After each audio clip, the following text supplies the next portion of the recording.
একটি মেয়ে যার পরিবার খুবই দরিদ্র, তবুও সে যখনই কাপড় কিনতে যায় তখনই 1000 টাকার কম দামের কিছু কেনে না, কারণ তার একজন ধনী খালা আছে। মেয়েটি যাই চাইতো খালা নিঃস্বার্থে তা মেনে নিতেন। ফল তাই হলো, মেয়েটির হাতে যখন 1800 টাকার একটি স্কার্ট দেখলেন, খালা বিন্দুমাত্র দ্বিধা না করে কিনে দিতে রাজি হলেন। খালার আশ্বাস পেয়ে লোভী মেয়েটি একসঙ্গে অনেক কাপড় ও গয়না কিনে ফেলল। কিন্তু বিল মিটিয়ে বের হওয়ার সময় দোকানদার বললেন, মিস, এই জোড়া আংটি আর হারটির দাম এখনো পরিশোধ করা হয়নি। এই মুহূর্তে মেয়েটি কল্পনাও করতে পারেনি এই জন্মে আর খালা পুনর্জন্ম নিয়ে ফিরে এসেছেন। গত জন্মে খালা ভাতিজিকে অতিরিক্ত ভালোবেসেছিলেন, নিজে মেয়ের মতোই যত্ন করতেন, এমনকি প্রচুর টাকা খরচ করে ব্যক্তিগত শিক্ষকও রেখেছিলেন। তার যত্নে ভাতিজি ও নিজের মেয়ে দুজনেই দেশের সেরা বিশ্ববিদ্যালয়ে ভর্তি হয়। ভর্তি উৎসবের দিন সাংবাদিকরা খালার শিক্ষাদানের অভিজ্ঞতা জানতে সাক্ষাৎকার নিচ্ছিলেন। হঠাৎ ভাতিজি এটি প্রস্তুত করা খাতা বের করে সবার সামনে অভিযোগ করতে শুরু করলো সে 1 বছর ধরে খালার পক্ষপাত আর নির্যাতনের শিকার। সে কেঁদে কেঁদে বলল, খালা নাকি ইচ্ছে করে তার টিউশন ফি দিতেন না, সবার সামনে অপমান করতেন।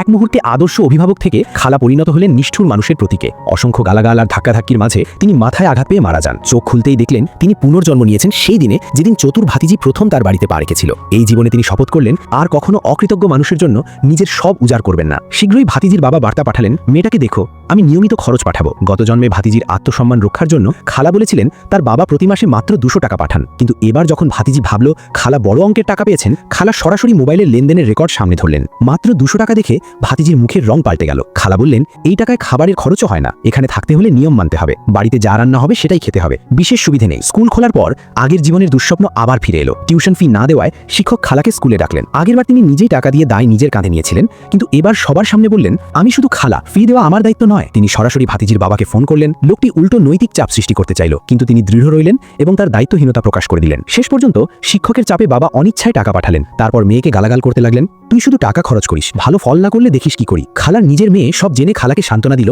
ওর জন্য মন খারাপ করো না। আগে সেই চতুর মেয়ে প্রায় বাড়ির জিনিস চুরি করত। একবার খালার জিনিস হারিয়ে গেলে নিজের মেয়ের ঘাড়ে দোষ চাপিয়েছিল। সব বুঝে খালা বাড়িতে সিসিটিভি লাগালেন এবং আশঙ্কাই সত্যি হলো। কিছুদিন পর এক অভিভাবক এসে অভিযোগ করলেন খালার মেয়ে নাকি তার মেয়ের হার চুরি করেছে, আর সেই হার খালার মেয়ের ব্যাগেই পাওয়া গেছে। সবাই যখন প্রমাণ দেখিয়ে দোষারোপ করছে, খালা শান্ত রইলেন। তিনি জানতেন তার মেয়ে এমন কাজ করতে পারে না। এদিকে চতুর ভাতিজি ভান করে বলল, একটা ক্ষমা চেয়ে নিলেই তো মিটে যায়। খালা বুঝলেন এও তারই চক্রান্ত। তিনি স্পষ্ট জানালেন সত্য প্রমাণের জন্য সিসিটিভি দেখা হবে। ভাতিজি ভয় পেয়ে বাধা দিতে লাগলো, কিন্তু তিনি দৃঢ় স্বরে বললেন, যদি সত্যি আমার মেয়ে চুরি করে থাকে আমি নিজেই শাস্তি দেব, কিন্তু যদি কেউ ফাঁসিয়ে থাকে তাহলে আমি তাকে ছাড়ব না। সত্যিকারের চোর কে আজই প্রমাণ হবে।